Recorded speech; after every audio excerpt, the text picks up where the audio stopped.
Welcome to the Louisiana Sports Download, where we bring you exclusive interviews with sports figures from around the Pelican State, as well as in-depth content surrounding current events at the high school, collegiate, and professional levels. Please welcome your host, Hunter Bauer. Welcome back, everybody. This is Hunter Bauer with Louisiana Preps, and we're bringing you another episode of the Louisiana Sports Download. Got a special guest with me today, Dominic Saltaformaggio from Hahnville High School. He's the head coach there and been there for a little while, but he's also been at a couple other schools around the state and the country as well, select and non-select. Coach, how you doing, man? I'm good, thank you. Merry Christmas. Yes, Merry Christmas to y'all. We appreciate you coming on to talk a little bit about high school sports in Louisiana. And, starting out, you're a graduate of Holy Cross and went to LSU, South Alabama, but you started your coaching career in '83. And just kind of take us through that a little bit and tell us a couple places where you've been. I got out of LSU in August of '82 with a degree in English education and jumped right into it. Started my coaching career coaching 7th, 8th, 9th grade football at De La Salle High School for a half a year and got my first varsity job at L.W. Higgins in 1983, in January of '83. And I tell you, I've really been fortunate along the way to have some really good coaches mentor me. But I was at Higgins for a while, and we really started the football program there in the early '80s. Higgins had kind of transitioned from being an all-girls high school to a co-educational high school, and John McGee was the head football coach, and he was looking for assistants, and really got on a good staff with some good quality veteran coaches, and John McGee, who had a background at West Jefferson, and Nick Ray, who was a great football player and baseball player at Tulane. His son, as a matter of fact, was an excellent player at Jesuit not too long ago. And then from Higgins, I went back to my alma mater under Vic Umont, and who was kind of my mentor coach early in my career, had been a great player at Holy Cross and had been a college coach for forever, it seemed like, and got into the high school ranks, and I was able to work with him and really kind of master the craft, learn the craft of defensive football and practice organization. And I was at Holy Cross for a while and left there, and a very, very good, excellent high school coach, Henry Rando, who had coached my brothers at Holy Cross and had taken the head coaching job at East Jefferson, and he was looking for a defensive coordinator. And I went over there, and I was able to really kind of learn the motivational side of coaching football from Coach Rando. An excellent defensive mind, an excellent organizer of practices, but more than anything was where I learned the art of motivation. That there is a huge component in the brain of a high school kid that needs to be turned on for him to really want to excel. And Coach Rando taught me that. And, from East Jefferson, my dearest friend, my childhood friend, Eric Collins, got the head coaching job at Archbishop Hannon. And he was looking for a defensive coordinator. And I had 10 years of defensive football background under two excellent coaches, and Coach Umont and Coach Rando. And Eric and I got together at Hannon, and he got out of the select school, at that time Catholic school sector, and took the head coaching job at Chalmette. I followed him there. And he left and went to Tupelo High School, and it was my opportunity to be a head coach. And we had a successful run for a couple of years, and then a little something about the name of Katrina hit, And then when Katrina hit, my parents were living in Alpharetta, Georgia.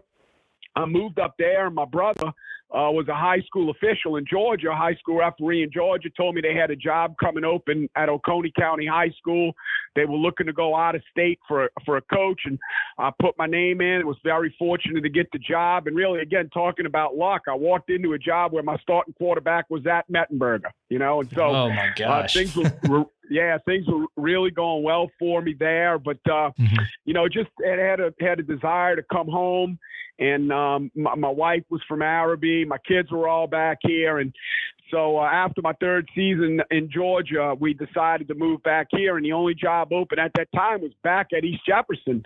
And we went there, and we made a really good run of it. We were able to win a state championship in 2013, and I kind of parlayed that into what I consider one of the premier jobs in the state of Louisiana. There are very, very few jobs in Louisiana that offer the athletes, the facility, the money in the program and in the school system that a place like Hahnville has to offer, and you could count those jobs on one hand, and they're all successful programs. Destrehan, which is right across the river from us in St. Charles Parish, Zachary, West Monroe, Acadiana, and that's probably it in a handful, and so I was able to land a Hahnville job and have been very, very happy to be there, inherited great players. We were in the Superdome 2 years ago in 2017.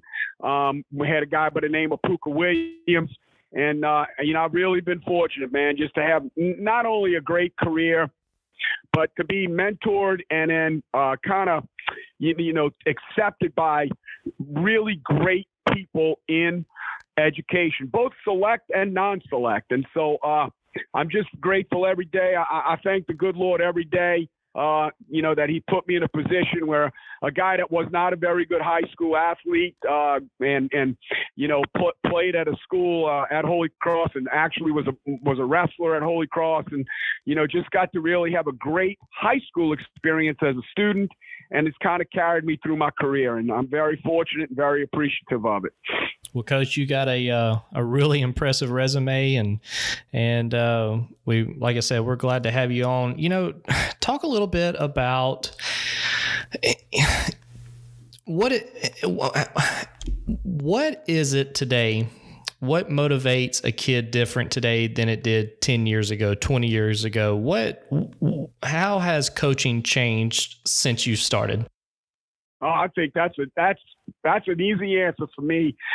Social media has changed coaching tremendously. Mm-hmm. When I first got into coaching, you needed to get into get an education degree. You need to go through college and become an educator, become a teacher, and work your way up the ladder. Right. Like I said, I started out as a 7th and 8th grade football coach at De La Salle in 1982 as a part-time teacher, and then was able to kind of work my way up as a positional coach and the junior varsity ranks, then varsity, then a coordinator, then a head coach. Social media has changed all of that from a coaching perspective. Guys aren't going into education anymore. Men, I'm talking about, aren't going into education anymore. And so you're having fewer adult males wanting or being able to coach football. So as a result of that, you're getting all these guys who pick up a cell phone and videotape a kid running a 40 or doing a back pedal or throwing a football or catching a football. And now all of a sudden these guys, these handlers, quote unquote, are becoming the coaches of today's kids. And kids now have access to social media. Colleges have access to social media. Right. So the day of college coaches coming in and hey, the word of the high school coach was gospel.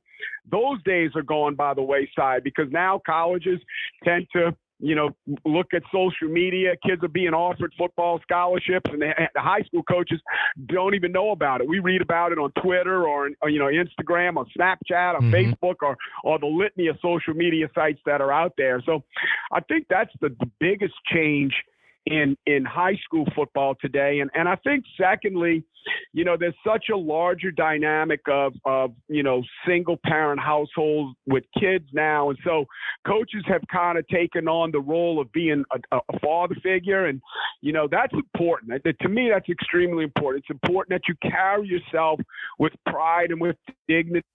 And you look like the type of man that you would want your son to have as a father. Right. And so I think that has now become a role in high school coaching where 15, 20 years ago you didn't have that so much. Right. That's not to say kids weren't from single parent homes, because they were. It just didn't seem to be as prevalent as it has been today. And then the third thing, and I think if you're going to run a successful program, the educational component has to be part of your football program. I remember when I first got into coaching, I think the eligibility rule was pass any three. If you passed any three, you were eligible. And then, as we've kind of progressed through and state legislatures across the nation have become more involved in high school athletics, the academic aspect of it has become a little bit more stringent, as we've gone through the 38 years that I've been in this business. So now I know at Hornville, I have a lady named Miss Denise Keller. She's actually a football coach on my staff, and her sole responsibility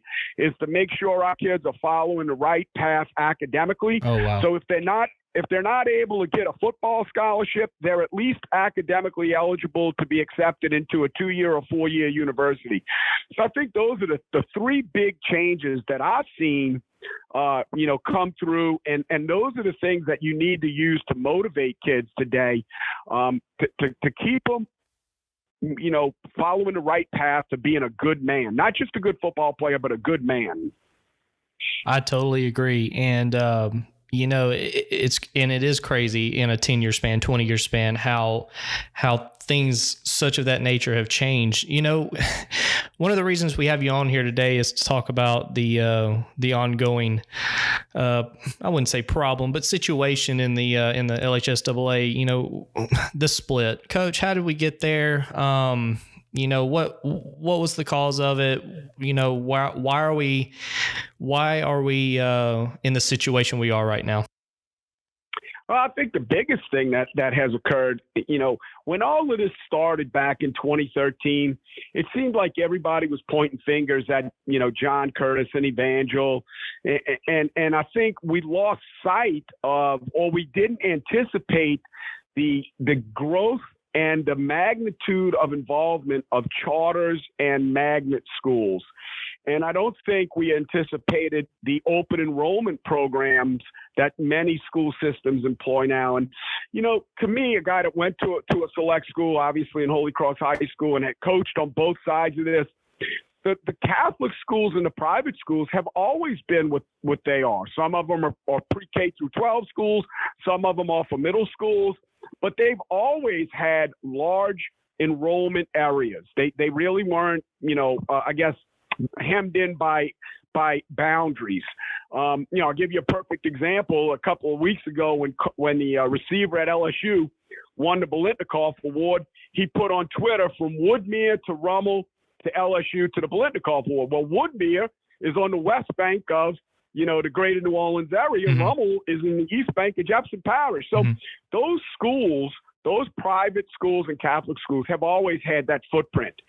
I think what has happened with the LHSAA, and really speaking with friends of mine on both sides of the highway, so to speak, select, non-select, is we don't know how to handle the non-select schools that are now just taking kids from everywhere. Mm-hmm.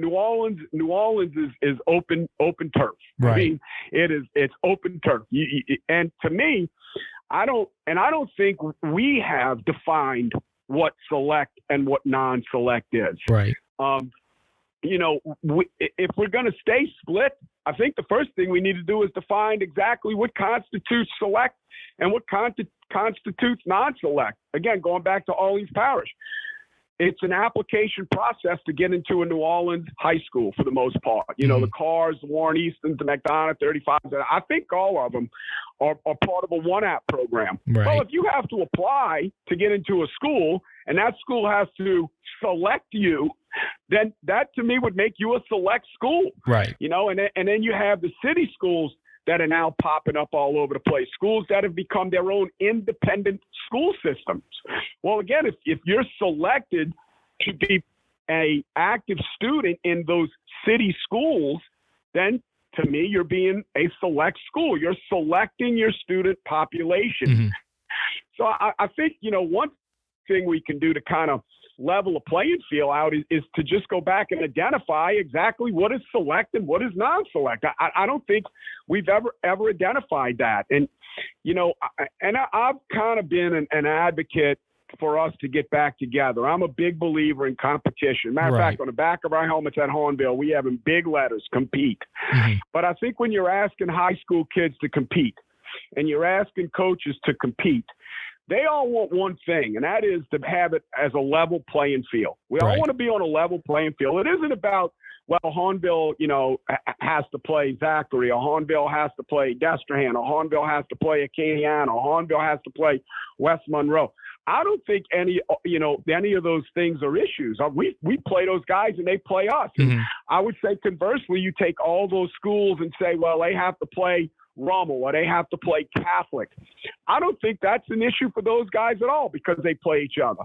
I think the issue comes to if we're going to play each other, if we're all going to come back together, then let's identify how we can be on equal playing fields, right. And if it's as simple as, hey, every school in the state of Louisiana that participates in athletics has a designated attendance zone for you to be a participant, then so be it.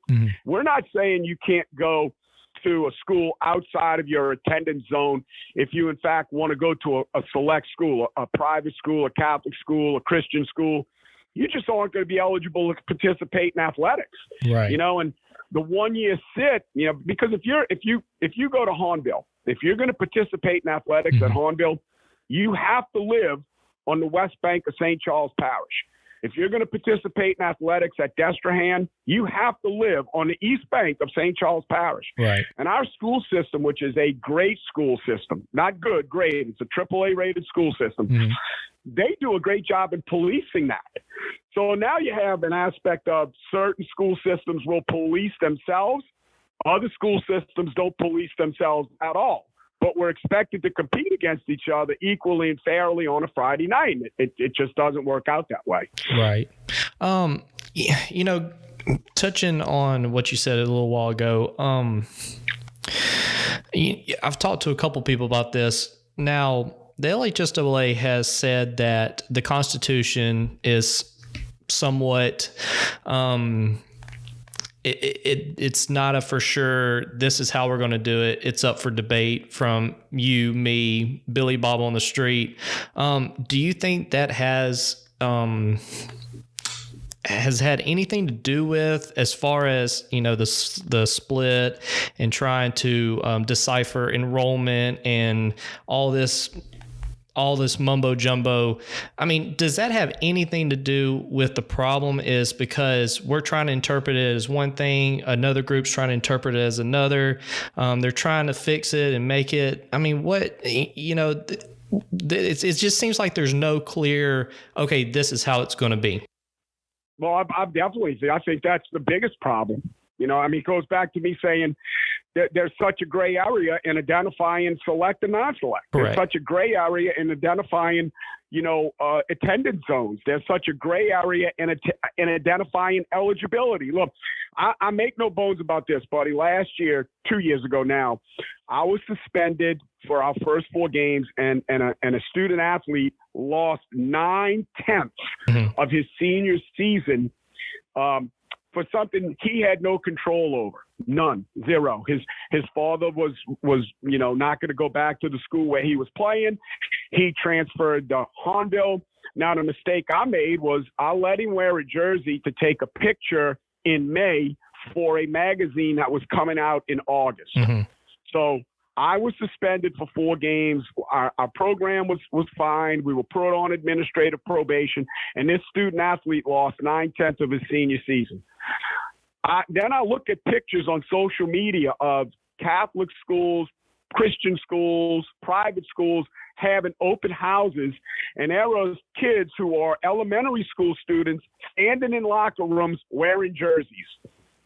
And it boggles my mind that, okay, I was suspended. This student athlete was penalized for the same thing that I'm watching other schools do openly on social media, and there isn't a word said, there isn't a hair touched. So the fact that there is that large of a discrepancy in rules proves to me that there's a problem, that there is an inherent problem. And I mean, I was an English teacher, still am. I don't teach at Hornbill. I'm just head football coach there, but I was an English teacher for 38 years. And if they told me that you needed a 93.8 to get an A in my English class and you got a 92.799999, you got a B. Right. There wasn't a gray area there. I mean, that's the rule. The rule is what, and so I followed the rules. You know, if I had to teach Shakespeare in the third 9 weeks of a school year, I taught Shakespeare in the third 9 weeks of a school year. I didn't teach Ben Jonson. You know, I taught Shakespeare. There was not any gray area. And I look at the rules that we're given to deal with what has now become the single greatest issue in the history of the LHSAA. How can you have gray areas? How can you have rules that are interpreted differently by different people? It's just absurd to me. Right. And that's, Eddie Bonin, in an interview a couple of weeks ago, was saying how, they had hired a constitutional lawyer to come in and look over the Constitution and say, okay, you need to take this out, fix this, if they can get it to where the common man can read it and say, okay, I know what this means. Will it really help? Or can coaches and administrators still try to find their way around it either way? I would like to tell you that if Mr. Bonin, and look, I think Mr. Bonin is really trying to get us back together. I think he's working hard to get us back together. There are days where I'm like, man, that's the hardest job in the state of Louisiana, named governor, but I do believe this, unless we find a way to penalize everybody that breaks the rules. And unfortunately, you have to put it that way. I don't think that the LHSAA was ever designed to be a punitive organization. Right. But I think now that, the toothpaste is out of the tube, so to speak, we almost have to swing that pendulum all the way back and become an organization that is going to punish the people that usurp the rules. Right. And I think he's on the right path of, all right, we're going to rewrite this and we're going to make these rules understandable, and everybody's going to follow them. I tweeted out the other day, I was watching the Texas high school games, and Texas, one state to our west, seems to have figured it out. Mississippi, one state to our east, seems to have figured it out. And I was in Georgia, and the GHSA seems to have figured it out. And I'm going to tell you, the biggest part, the part that I know emphatically about those organizations is when you get caught doing something against the constitution of their athletic organization, you are punished very harshly. And it does not matter if you're a select school or if you're a non-select school. And so it's unfortunate that we've come to the point that we've now gotten to. But I think that's the only way that it's going to be corrected. Give us rules that we understand. Give us rules that everybody can follow. And if you're found in violation of those rules, whatever the penalty is going to be, it has to be harsh. Right. To me, that's the only way you're going to regain the trust on both sides. Because look, there are people on the select sides who don't trust the non-selects. There are people on the non-select sides who don't trust the selects. And there are people within both of those organizations that don't trust each other. And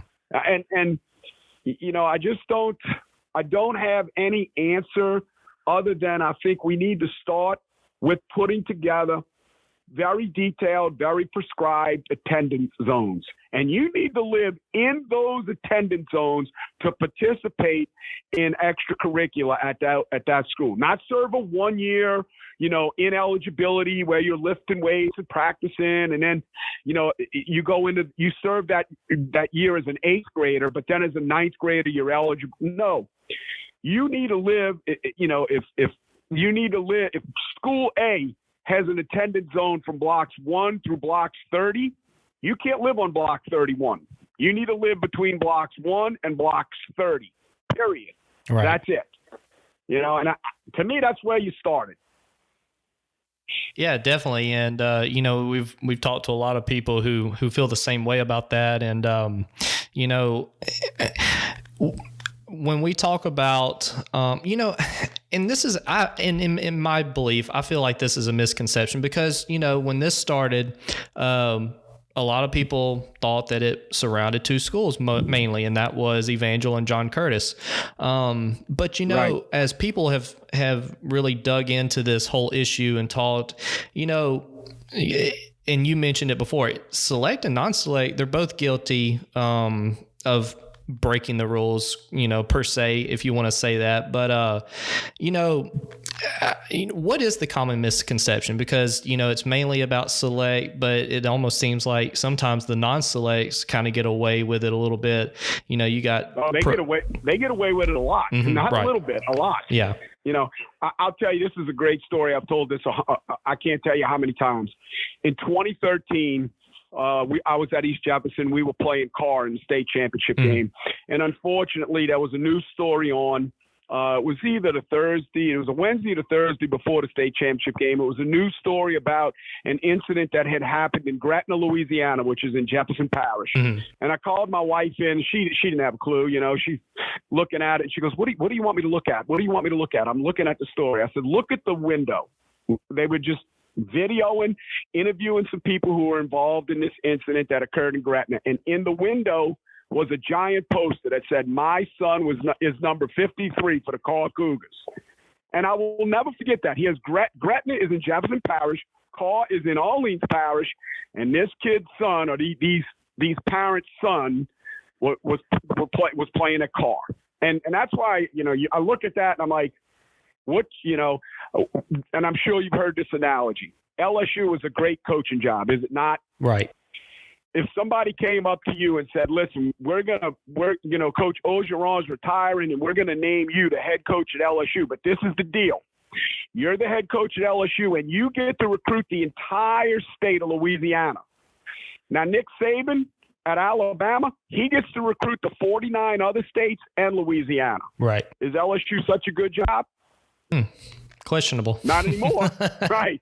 Well, that's kind of the way some of us look at it. Like I said, I work in a great school system at a great high school. Right. But you better live on the west bank of St. Charles Parish, because if you don't, you're not going to Hornbill. You're not playing football at Hornbill. Right.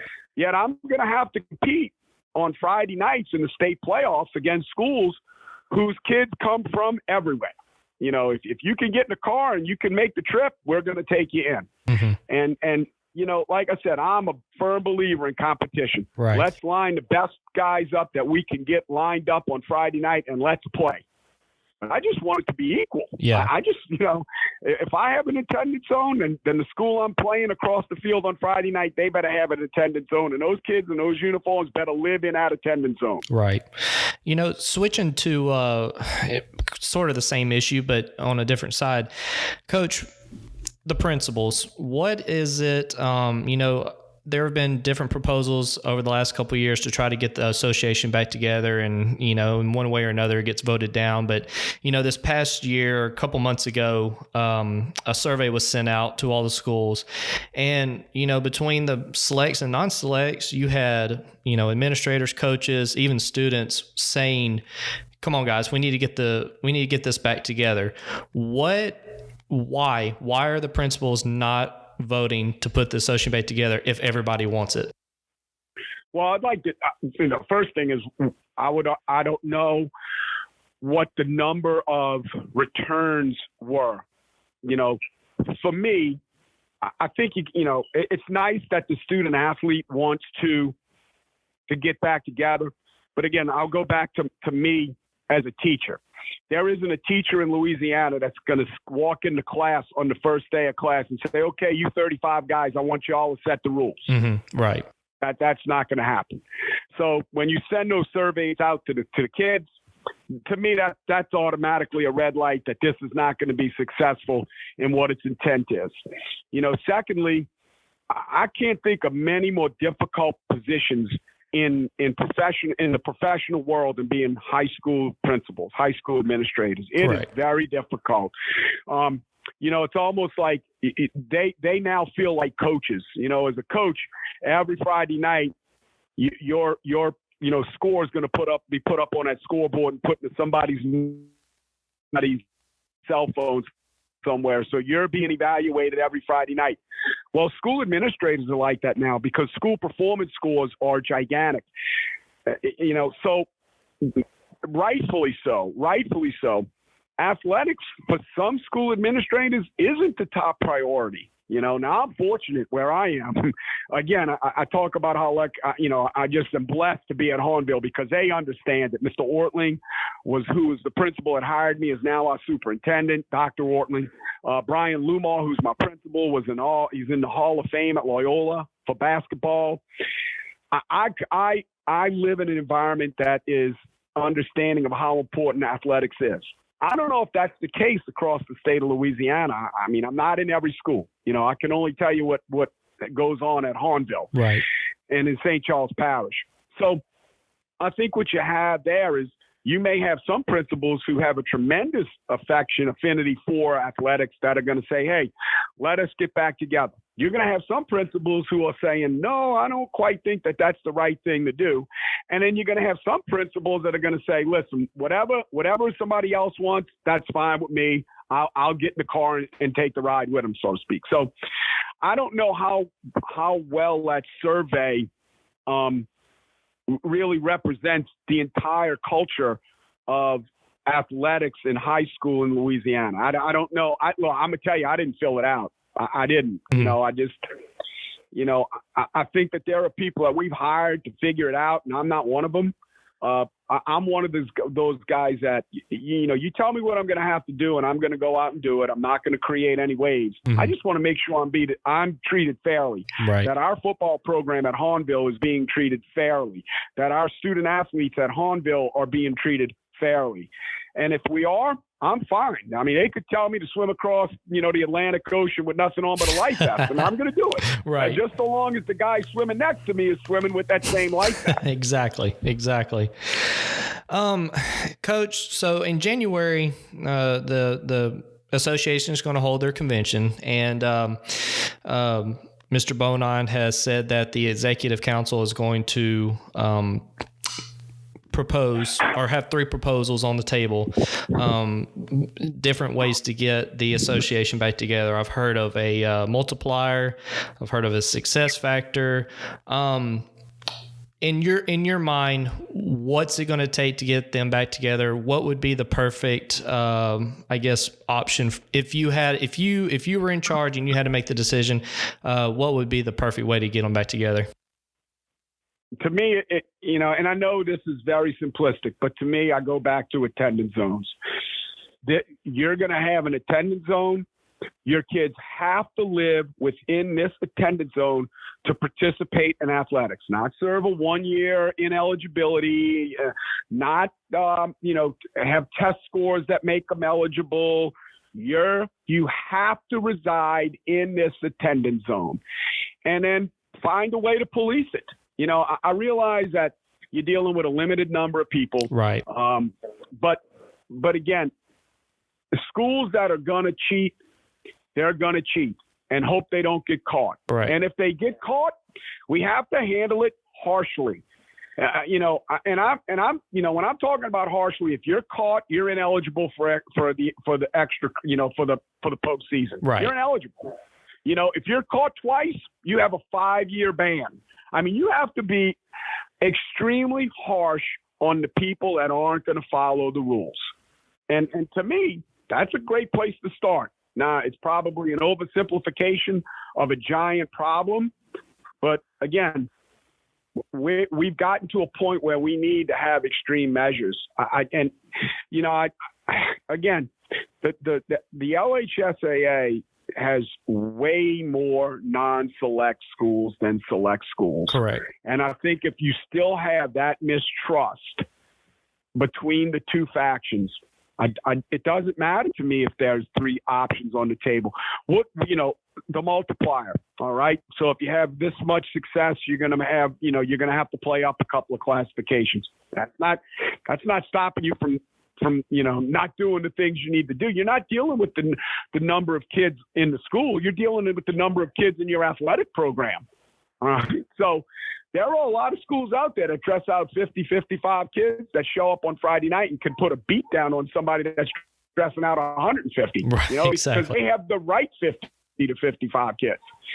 You know, so it's not, to me, the multipliers and the success formulas and all of that, while that's a start, it's not stopping people from doing what I consider to be the illegality, and that is taking kids from anywhere.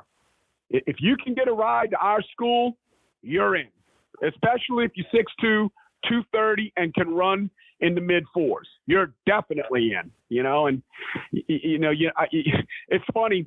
I never hear my band teacher complaining about the bands that he competes with at band festivals recruiting illegal kids. I never hear that. Never happens. I never hear I never hear the choir teacher at Hornbill say, well, we're not going to sing against this group because they're out recruiting better voices. Right.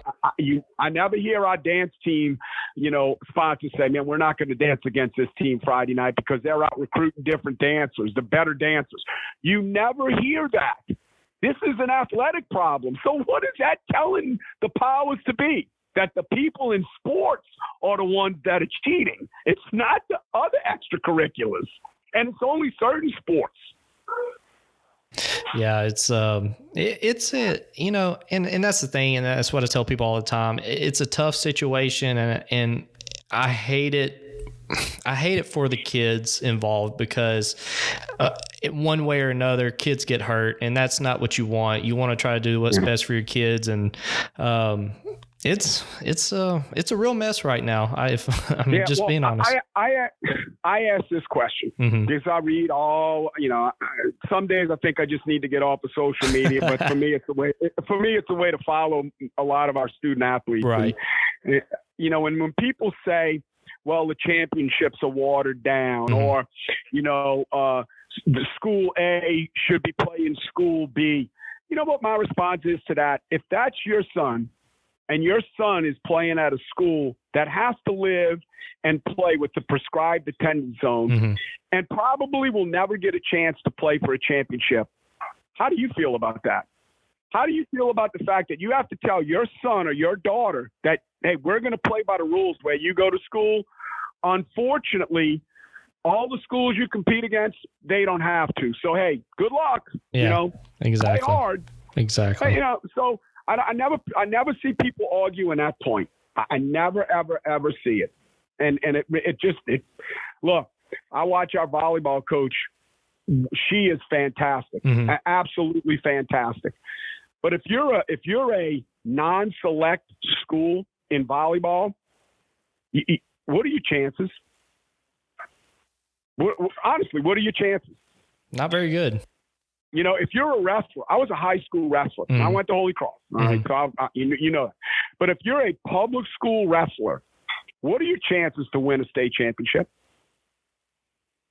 So are you telling me that every volleyball coach and every wrestling coach that's coaching at non-select schools just aren't very good, and that these select school coaches are phenomenal? Or is there an issue there? Yeah. It just, I want, I can't say it loudly enough. I can't say it sternly enough. And I can't say it often enough. I just want the level playing field. That's all I want. Right. I want the schools that I compete against to play by the same rules that Hornbill High School and Destrehan High School, because we're in St. Charles Parish Public Schools together. I want all those other schools to play under the same rules we play under. We can't offer alternative programs that allow kids to cross school zone lines and parishes to participate. We don't offer, international baccalaureate diplomas. We don't offer special programs in shop or farming where we can tell kids to cross. That's not the case. You're going to go to Destrehan, you live on the east bank of St. Charles Parish. You're going to go to Hornbill, you live on the west bank of St. Charles Parish, period. End the conversation. Coach, where do you see the association 5 years from now, in your opinion?